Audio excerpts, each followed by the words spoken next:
Hi friends, स्वागत है आप लोगों का हमारे यूट्यूब चैनल लीगल एनालिसिस में। फ्रेंड्स, आज की इस वीडियो में हम बात करेंगे एविडेंस लॉ के सबसे important section section 25, section 26, section 27। ये एविडेंस एक्ट 1872 के सेक्शन है, लेकिन अभी आप देखेंगे भारतीय साक्ष्य अधिनियम 2023 में इन तीनों सेक्शन को मिला करके एक सेक्शन में कवर कर दिया गया है, सेक्शन 23 में। ये बीएसए 2023 में ये तीनों सेक्शन को कवर कर दिया गया है। तो आज हम एक एक सेक्शन की बहुत ही बारीकता से पढ़ेंगे। और अगर आप लॉ स्टूडेंट है तब भी आपके लिए जरूरी है, अगर आप लीगल प्रोफेशन में है तब भी आपके लिए जरूरी है, हर तरीके से आपके लिए फायदेमंद है। अगर आपके पास बेयर एक्ट हो बीएसए 2023 की तो ले लीजिए, नहीं तो हम रीड कर दे रहे हैं, आपको नोट्स बनाना है तो बना लीजिए। लेकिन वीडियो को पूरा देखिएगा, सारे डाउट आपके क्लियर हो जाएंगे तीनों सेक्शन से रिलेटेड। तो जो सेक्शन 23 बात करता है, 23 का जो क्लास 1 बात करता है बीएसए का, इसमें लिखा हुआ है फर्स्ट वाला जो आपका बात करता है, confession to police officer. Confession to police officer.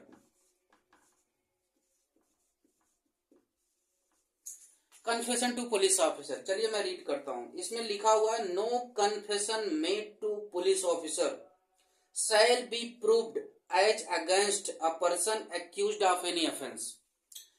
Person accused underline कर लीजिए, एनी ऑफेंस इसको भी अंडरलाइन कर लीजिए, शैल बी प्रूव्ड इसको भी अंडरलाइन कर लीजिए। देखिए यहां पे एक वर्ड यूज किया गया है, शैल be proved. Shell be proved ये मैंडेटरी है। मैंडेटरी क्या है? कोई भी सूचना, पहली बात आपको बता देते हैं कि कन्फेशन के बारे में थोड़ा, इसके लिए हम अगली वीडियो बनाएंगे। कन्फेशन जैसे एक स्टेटमेंट होता है, आप कह सकते हैं कि जैसे ये आपका बड़ा पॉइंट है, ये आप अगर बड़ा गोला ले लीजिए तो ये आपका स्टेटमेंट हो गया। दूसरा ले लीजिए इसके अंदर तो ये आपका एडमिशन हो गया। तीसरा ले लीजिए इसके अंदर तो ये आपका कन्फेशन हो गया। तो ये कन्फेशन जो होता है कि एक एडमिशन ही होता है, एक स्टेटमेंट ही होता है, जो आदमी जिसमें अपने खिलाफ जो बयान देता है, जो जुर्म को कबूल करता है, वो इट इज ए कन्फेशन, जो आप किसी के सामने दे सकते हैं, या तो पुलिस ऑफिसर को दे सकते हैं, या जुडिशियल कन्फेशन दे सकते हैं, या पुलिस। यहाँ पे जो बात हो रही है पुलिस कन्फेशन की बात हो रही है। कन्फेशन किसको दिया जा रहा है? एक पुलिस ऑफिसर को दिया जा रहा है। वो पुलिस ऑफिसर कोई भी हो सकता है, कांस्टेबल भी हो सकता है, एक एसपी भी हो सकता है, कमिश्नर भी हो सकता है, एसएचओ भी हो सकता है, कोई भी हो सकता है। कह रहा है confession to police officer, no confession made to police officer shall be proved as against a person accused of any offence.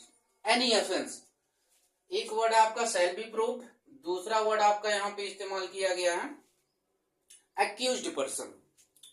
Accused आपको पता है कि वो आपका अपराधी नहीं होता जब तक किसी के खिलाफ, अगर एक्यूज्ड आपको बता दे कि अगर जब तक किसी के खिलाफ अपराध कोर्ट में साबित नहीं आ जाता, हम उसको अपराधी नहीं कह सकते। तो यहाँ पे एक्यूज्ड वर्ड जिसके खिलाफ क्या हुआ, एलिगेशन लगाए गए हैं, आरोप लगाए गए हैं, लेकिन अभी तक प्रूव नहीं हुआ है। तो ये किसके द्वारा होना चाहिए? एक एक्यूज्ड के द्वारा होना चाहिए जिसके खिलाफ चार्जेस लगे हुए हैं, और प्लस जरूरी नहीं कि उसकी गिरफ्तारी हुई हो। यहाँ पे आप देख लीजिए, कोई अरेस्ट का वर्ड, अरेस्ट से संबंधित या कस्टडी से संबंधित कोई पॉइंट जो फर्स्ट क्लास में यूज नहीं किया गया। ये आपका सेक्शन 25 की बात करता है, कन्फेशन बिफोर पुलिस ऑफिसर। जैसे मान लीजिए आप देखेंगे कि जहां 7 साल से नीचे की सजा होती, जरूरी नहीं पुलिस ऑफिसर उसमें गिरफ्तार करें। मैंने इससे रिलेटेड एक वीडियो भी बनाया, जिसको सुप्रीम कोर्ट का बहुत ही इंपॉर्टेंट जजमेंट है, Arnesh Kumar versus state of Bihar, जिसका लिंक मैं डिस्क्रिप्शन में दे रहा हूँ, आप वीडियो को देख लीजिएगा। क्योंकि 7 साल से नीचे की जहां सजा होती है तो वहां पे गिरफ्तार करने की पावर तो होती है, लेकिन कुछ प्रोविजन भी फॉलो करना होता है। जैसे सीआरपीसी का सेक्शन 41 में 3 वर्ड है, reasonable suspicion, reasonable complaint, credible information. इन सबको फॉलो करते हुए पुलिस गिरफ्तार कर सकती है। अगर उसको लगेगा कि नहीं गिरफ्तार करना तो नहीं करेगी। अगर आप लोग सारे नियमों को, सारे नोटिस को फॉलो करेंगे, कोर्ट एविडेंसेस को, मतलब पुलिस की हेल्प करेंगे, तो पुलिस गिरफ्तार नहीं करती है। तो यहाँ पे अरेस्ट का शब्द नहीं, कस्टडी का कोई शब्द नहीं है। आपने कोई अपराध, आपके खिलाफ कोई चार्जेस लगे, पुलिस ने आपसे पूछताछ किया, उसके सामने आपने कबूल लिया कि मैंने फला आदमी का मर्डर किया, मैंने ए का मर्डर किया है, या मैंने किसी के साथ कोई अपराध कमिट किया है, लेकिन अभी आप पुलिस कस्टडी में नहीं, आपके खिलाफ केवल आरोप लगे हुए हैं, तो ये क्या दिया, मतलब शैल नॉट बी प्रूव्ड, मतलब यहाँ पे जो पहले वर्ड लिखा हुआ नो पहले लगा दिया गया, तो ये कोर्ट में प्रूव नहीं हो सकता। यहाँ पे एक बात और ध्यान रखिएगा, प्रूव वर्ड का इस्तेमाल किया गया है, ना कि एडमिटेड वर्ड का इस्तेमाल किया गया, दोनों में डिफरेंट है। मतलब कोर्ट इसको सत्य नहीं, अगर आपने पुलिस ऑफिसर के सामने ये कबूला है कि मैंने ए का मर्डर किया है, आपने कबूला, आपके खिलाफ मुकदमा जो चार्जेस लग गए और ट्रायल शुरू हो गया, तो कोर्ट इसके आधार पे आपको पनिशमेंट नहीं देगा, कोर्ट इसको सच नहीं मानेगा, ये प्रूव ही नहीं किया जा सकता। बट ध्यान रखिए, कोर्ट इसको कंसीडर कर सकता है एज ए कोरेबरेटिव एविडेंस और सपोर्टिव एविडेंस, जैसे बाकी सारे एविडेंसेस के साथ वो उसको सपोर्टिव एविडेंस ले सकता है। इसका ये मतलब नहीं है कि प्रूफ नहीं हो सकता, इसका मतलब वो बेकार है, बेकार नहीं है, वो as a supportive evidence court चाहे तो कंडक्ट उसका जो एक्यूज का उसको कंसीडर कर सकता है। तो ये confession to the police officer, आप पुलिस के ऑफिसर के सामने कुछ भी कहिए, उसके बेसिस पे आपको पनिशमेंट नहीं हो सकती, कोर्ट उसको सच नहीं मानेगा। आइए हम बात करते हैं दूसरे पॉइंट की, जो आपका क्लास 2 है। दूसरा क्लास ध्यान से रखिएगा, ध्यान से इसको देखिएगा, इसमें लिखा हुआ no confession made by any person while he is in the custody of a police officer. यहाँ पे ध्यान देखिए, कस्टडी बहुत ही इंपॉर्टेंट वर्ड है, कस्टडी, यही पॉइंट दोनों में डिफरेंशिएट करता है। Custody of a police officer unless it is made in the immediate presence of magistrate, इसको अंडरलाइन कर लीजिए, immediate presence of magistrate shall be proved against him, immediate presence of magistrate। एक word किया custody, यहां पे क्या था, person custody में नहीं था, पुलिस ऑफिसर को उसने जो अपना कन्फेशन दिया, यहां पे कस्टडी, कस्टडी का मतलब क्या होता है कि जैसे पुलिस का कंट्रोल आपके ऊपर हो गया हो,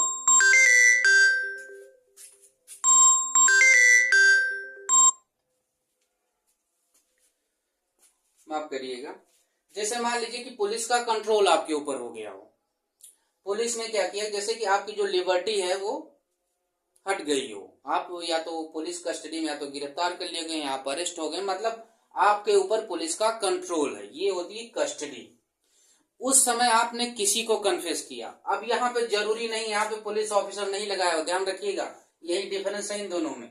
यहाँ पे आपने पुलिस ऑफिसर को दिया था, यहाँ भी पुलिस ऑफिसर हो सकता है, लेकिन उसके अलावा भी कोई और हो सकता है। जैसे मान लीजिए आप गिरफ्तार हुए हैं, किसी जेल में हैं, आपके साथ में कोई और अपराधी है, उसको आपने कन्फेस कर दिया कि मैंने फलाने का मर्डर किया था, मैंने एक का मर्डर किया था, ऐसे किया था, उसको आपने कन्फेस कर दिया, तो वो भी कस्टडी के दौरान भी जो चीजें आपने उसको कही है वो भी कोर्ट में क्या होगा, देख लीजिए यहाँ पे वर्ड लिखा हुआ है, no confession made by any person while he is in the custody of police officer, वो भी क्या होगा, उसके खिलाफ जो प्रूफ नहीं होगा। लेकिन यहाँ पे एक एक्सेप्शन है, ध्यान रखिएगा, एक्सेप्शन क्या कहता है इसका, unless it is made in the immediate presence of magistrate, यहाँ पे एक शब्द है मजिस्ट्रेट,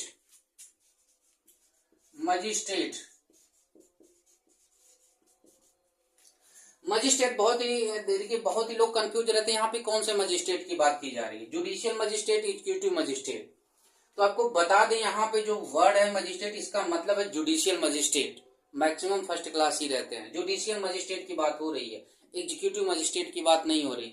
जहाँ पे मेट्रोपॉलिटन एरिया है वहां पे मेट्रोपॉलिटन मजिस्ट्रेट हो जाएंगे, तो यहाँ पे जुडिशियल मजिस्ट्रेट की बात हो रही। तो यहाँ पे क्या कह रहा है कि unless it is made in the immediate presence of magistrate shell be proved, फिर यहाँ पे वर्ड इस्तेमाल किया गया अगेंस्ट हिम। अगर जैसे जरूरी नहीं मजिस्ट्रेट को देना, एक जुडिशियल कन्फेशन जो होता है ये मजिस्ट्रेट को भी दे सकता है, लेकिन मान लीजिए कि वो पुलिस को अपना बयान दे रहा हो, पुलिस को कन्फेशन अपना कर रहा है, उसी समय क्या है मजिस्ट्रेट भी वहां पे है, इमीडिएटली मजिस्ट्रेट भी उनकी प्रेजेंस है, और उसी दौरान वो जो है पुलिस को जो है अपना कन्फेशन अपना दे रहा है, तो उस कंडीशन में ये जो है कोर्ट में प्रूफ हो जाएगा। अगर मजिस्ट्रेट नहीं है तो नहीं प्रूफ होगा, सीधी सी बात है। कस्टडी में वो किसी को भी बयान दे रहा हो, किसी को भी अपना कन्फेशन दे रहा हो, अगर मजिस्ट्रेट है तो वो कोर्ट में प्रूव हो जाएगा। अगर नहीं है तो वो उसका जो है रिलेवेंट नहीं होगा कस्टडी। मतलब दोनों चीजें, अगर पुलिस ऑफिसर को कन्फेस कर रहा है जब वो पर्सन कस्टडी में नहीं है तो भी वो कोर्ट में प्रूव नहीं हो सकता। कस्टडी में है, किसी को भी दे रहा है, मजिस्ट्रेट उपस्थिति नहीं है, तब भी वो कंसीडर कोर्ट नहीं करेगा। लेकिन अगर मजिस्ट्रेट है वहां पे तो कोर्ट उसको कंसीडर करेगा, क्योंकि आप जानते हैं कन्फेशन अगर मजिस्ट्रेट को दिया जाता है तो बहुत ही स्ट्रांग एविडेंस होता है। लेकिन उसके बेसिस पे आप में क्या किया जाता है, बाकी सारे अदर एविडेंसेस भी कंसीडर किए जाते हैं। तो ये जो है आपका सेक्शन जो है 23 का क्लास 2 बात करता है। ये आपका 26 हो गया। 27 में जो आपका एविडेंस एक्ट का बात करता है, प्रोवाइजो में जोड़ दिया गया है। इसमें देखिए क्लास 2 का जो प्रोवाइजो है, provided that when any fact is deposed to as discovered in consequences of information received from a person accused of any offense in the custody। Custody की बात की गई है, जो 27 है इसमें भी कस्टडी की, ये वाला बात नहीं कर रहा है, ये कस्टडी की बात कर रहा है जो यहाँ पे 2 में बताया गया। Custody in the custody of a police officer so much of such information whether it amounts to confession or not as relates distinctly to the fact discovered may be proved. जैसे मान लीजिए आपने कोई मर्डर किया, consider करिए आपने police officer से कहा, आप ध्यान रखिएगा वहां पे मजिस्ट्रेट नहीं है, पुलिस कस्टडी में पर्सन तो है लेकिन वहां पे मजिस्ट्रेट नहीं, क्योंकि मजिस्ट्रेट रहेंगे तो ऑलरेडी वो कंसीडर कोर्ट करेगी, लेकिन मजिस्ट्रेट नहीं है फिर भी वो कंसीडर हो रहा है। वो कौन से फैक्ट कंसीडर होंगे? आपने कहा कि मैंने मर्डर किया है, मैंने मर्डर किया है, मैंने गन का इस्तेमाल किया था या चाकू का इस्तेमाल किया था, उसको मैंने यहाँ इस जगह पे छुपाया है और बॉडी को मैंने इस जगह पे रखी है, ये पॉइंट आपने कहा। तो जो मैंने मर्डर किया है ये आप कोर्ट में नहीं प्रूव कर सकते। दूसरा जो वर्ड आपने कहा कि मैंने चाकू यहाँ पे छुपा दी है, बॉडी यहाँ पे छुपा दी, ये जो स्टेटमेंट है ये आपका, जिससे आपकी डिस्कवरी कुछ फाइंड होता है, उस कंडीशन में वो आपका कोर्ट जो है कंसीडर करेगा। लेकिन ध्यान रखिए कि इसी की बेसिस पे आपको केवल पनिशमेंट कोर्ट नहीं देगा कि आपने बता दिया चाकू यहाँ पे है, बॉडी यहाँ पे है, बाकी सारे भी विटनेसेस जो सपोर्टिव एविडेंसेस हैं उसको भी कोर्ट कंसीडर करेगा। केवल इसी की बेसिस पे आपको जो है सजा नहीं दी जा सकती।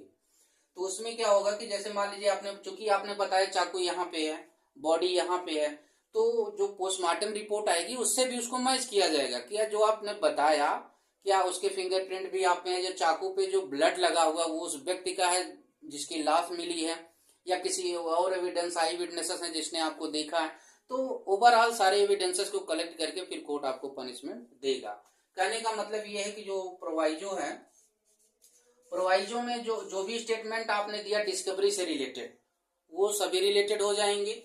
इसमें जो बात की जाती है, अगर मजिस्ट्रेट के सामने आपने कुछ कन्फेशन किया, उसकी प्रेजेंस उपस्थिति में पुलिस ऑफिसर को किया, वो भी आपका रिलेवेंट हो जाएगा। बाकी अगर आपने जो क्लास 1 में है पुलिस ऑफिसर को कन्फेशन किया, या 2 में जो कस्टडी में किया without the presence of the magistrate, वो आपका रिलेवेंट नहीं होगा। पुलिस ऑफिसर से कुछ भी कहेंगे आपने मर्डर किया नहीं किया है, लेकिन ध्यान रखिएगा कि वो as a supportive evidence court जो है कंसीडर कर सकता है, लेकिन एज ए सब्सटेंटिव एविडेंस को कंसीडर नहीं करेगा कि जिसके बेस पे आपको पनिशमेंट दिया जाए। वो प्रूफ ही नहीं हो सकता कोर्ट में।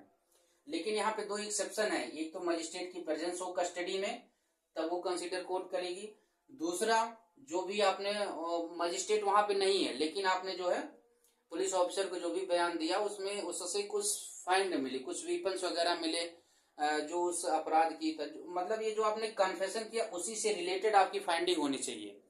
मैंने बताया कि मैंने फला आदमी का मर्डर किया, हथियार यहाँ पे छुपाया, तो मैंने मर्डर किया, उसी से रिलेटेड आपका जो है बाकी सारे जो वीपन्स वगैरह हैं, जो भी मटेरियल वगैरह हैं वो उपलब्ध हो रहे हैं।